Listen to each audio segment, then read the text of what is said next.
Remove that. Here's what I was thinking about for that fight. Instead of removing the benches, which made the fight a laughable tank and spank, tuned or untuned, it was a tank and spank. Um, they need to put like the AOE if you get knocked back. They need to put towers like a couple of meters before the AOE around the room, or columns or whatever. So when you know he's gonna do the AOE, you line yourself up to hit the back to hit the front of that column. So you actually had to have some skill to not get knocked into the AOE. Something like that would make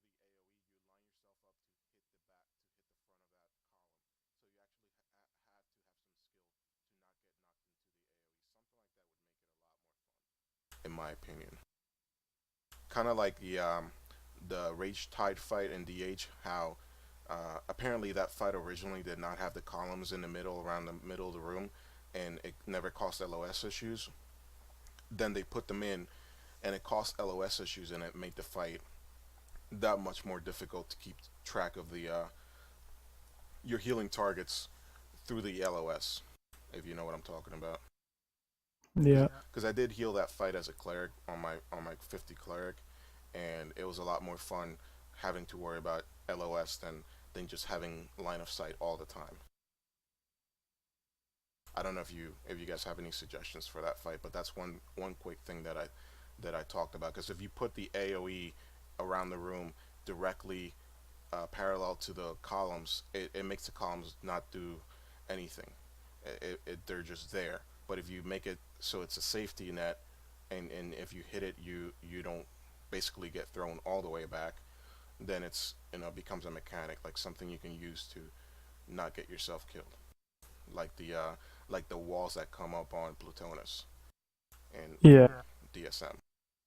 Um, I don't know about suggesting to make it harder. I mean, they did kind of make a team coordination fight to start. I mean, you do have to have some coordination. You do have to have a voice server to tell everyone to move because there's some people that just don't listen and don't know how to do things. They have to be told what to do. So, I mean, that is going to happen. I mean, that's kind of a little hump for the 10 man. I mean, it's only a 10 man, no one really cares. But I mean, then there's always that one gimme boss. Like, I mean, I'm pretty sure Macklemose is a gimme boss. He was easy. Yeah, He is easy. even with the lasers, I mean, it's easy. So I mean, there's always that one gimme boss that's just yeah. Any guild could walk in and kill it, but it's those couple bosses leading up to him that are tough. Which I'm okay with. You know, Cyril being that guy, being the easy one. I mean, sure, whatever. It doesn't matter to me.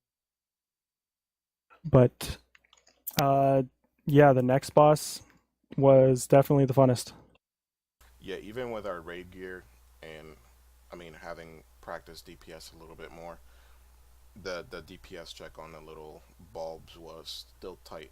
And granted, we weren't all DPS in the same little light at the same time to break the fences, but um, even if we had with the again with the gear we should be going in there with, it's gonna be that's gonna be I think the boss in that instance.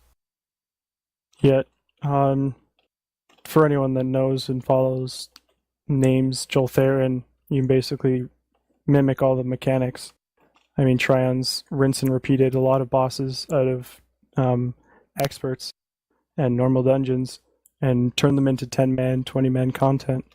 Just up their abilities. But And it's, that boss was one of my favorite fights in regular Rift when we were gearing up through dungeons.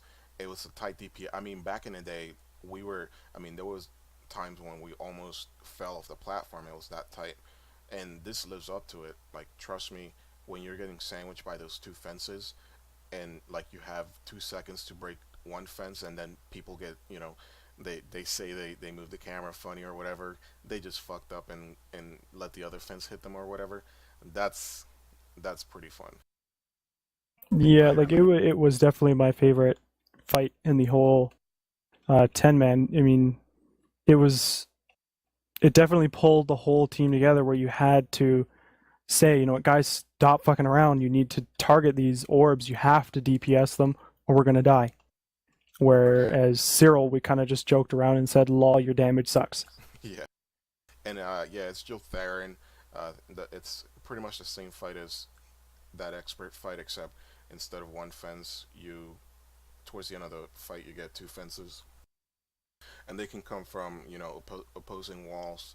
There's a square room, obviously, or they can come from uh, adjacent walls. So you can have north east, you can have north south, etc., etc. And you just gotta DPS one of the little lights in the wall and break the wall so you can walk through. And it's pretty interesting when you get two that are next to each other, like a north and east, and you gotta DPS a certain bulb to maximize your room to DPS the other one. It's definitely the fight. At least until they tune up the last boss, which has multiple faces. The fight to beat in that instance, just like Silgan was in ROTP. Do you? What do you guys think about it, Bor? That Jill Theron fight. We had a lot of fun with it. The thing that I like about it is that it's relatively easy to understand. I mean, you can say that about a lot of the strategic things that go on in Rift raids, that they're not strategically the most complicated things ever. But the thing that I like about it is you can either do it or you can't, right? So it's a DPS check that rewards skill. So if you are good at DPSing, you will do better than someone who is bad at DPSing. Or it also rewards gear, so pugs can push past it eventually. And yeah, it's just nice. I like, as far as like, this is as close as you're gonna get to like a parse boss besides Cyril in this instance in a 10-man, and it's just really nice. It's like, you know what you need to do, so just, are you good enough to do this?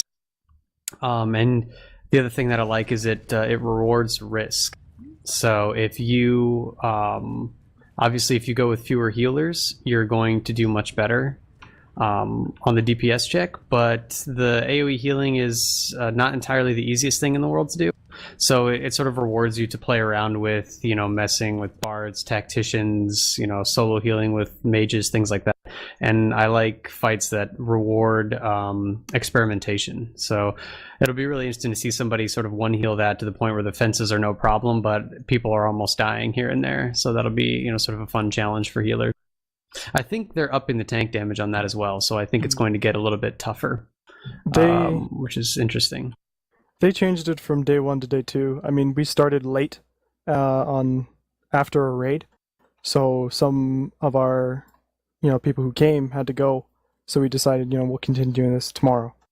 And then we walked in day 2, the tank damage was up, and we actually had to switch from life-giving Veil to life-bound Veil and actually start to tank heal because he was taking a lot of damage. Yeah, so and then that made the AOE healing more spiky too, because he couldn't concentrate. He had to concentrate on 100%, pretty much 100% tank healing. Yep. So yeah, they did up the tank damage. I mean, they could up it a little bit more, but not really. I mean, it's a pretty maintainable fight. If someone could one heal that'd be pretty impressive. But I mean, it could be done. It could be done. Yeah, that's what I'm saying is, it rewards, there's a reason to go back there to try that, for EP reasons back, like, with the one heal Sicarons and all that kind of stuff. So it'll be interesting to see. And I mean, again, it rewards smart players. So, smart movements, and it also rewards good melee players, because as I understand it, meleeing the fence is not the easiest thing to do. Yeah. And so at least, give those melee a reason, give those warriors a reason to earn their 16k DPS. You gotta back up all your DPS. See, I took the pussy route. I went Tempest. I just used Harbinger and attacked them from range because I'm a boss. So. All right, and let's talk about the last boss before we keep going too long here. The last boss she's at the top of the steps behind Jill Theron, and she pretty much she becomes active once the tank taunts her or him or whatever the fuck it is, and she comes down, blah blah blah. She does some stuff, some ads come out, and there's a focus. You got a DPS down. You get the special ability when you kill an ad to pretty much almost one shot the focus. It's weird because the ability red use this to kill the focus, which is basically like an invasion foothold, but it doesn't kill it. It leaves it to like 20k health, which is retarded. And then she turns into, or this she thing turns into a dragon, and it didn't have many abilities. I remember a bubble you can pretty much just AFK in while she does everything, and then she just goes around in a circle that was entirely too slow, and we could outrun it without any speed enchantments on your boots. We could just outrun it in DPS from range, and that was it. Like, that was a fight. I was very very unimpressed with that fight. Yeah, when we were doing that fight, I didn't really know what was happening. I mean, we overhealed it to see if there was an enrage timer, and it ended up that there was no need to overheal it. It was just a joke. We got through the phases. It seemed like some of the abilities weren't working.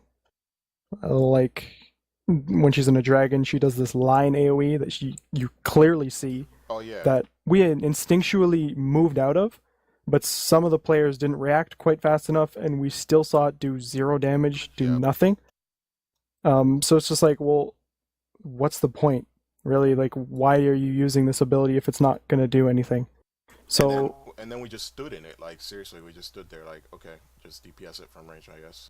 yeah, so it was just like, I don't know, maybe it needs to be fine-tuned a little bit more and finished, get those finishing bows and ribbons on it, and make it to the grand fight that it could be, because, I mean, she does transform into a dragon. So, I mean, that's... For Breeze. Yep. Yeah, I mean that fight has changed quite a bit. So the original instantiation was basically like, and by original I just mean like still when open betas and stuff were going on, so anyone could still zone in there. Like that second phase spinning AOE, that thing basically rolled your face. So you needed to interact with the white orbs that were on the ground, or else you were screwed. The problem with that is that there was a particular spot in the room where that AoE was not a problem, and so it was easy to circumvent that mechanic. And I think in trying to make that mechanic relevant while removing safe spots in the room, they made it a little too easy to deal with.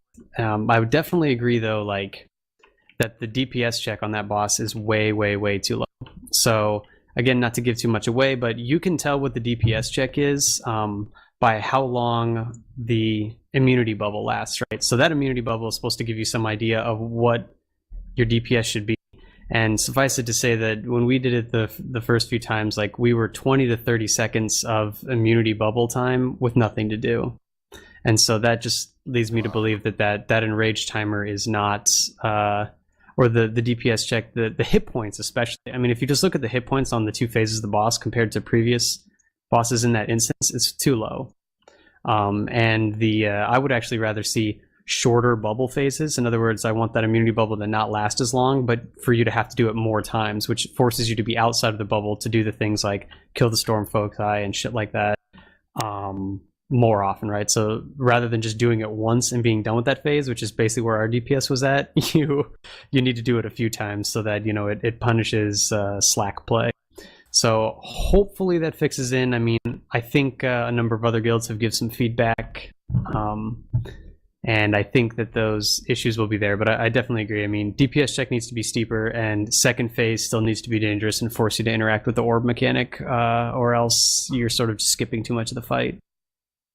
Like, that fight is now what Barrowhost is right now, right? Like, Barrowhost in RTP is stand there and just smash through him so that he doesn't do any of his mechanics. That's basically like what the first instantiation of this boss is right now. Like, I know what all the mechanics should be. It's just that DPS is in this game especially, DPS is the great trivializer of encounters. So it's at a stage right now where, any raid gear DPS is going to allow you to do nothing during that boss. Whereas if you compare it to the boss before it, I mean, even raid DPS there, you're still kind of, a little worried that you're not going to make it.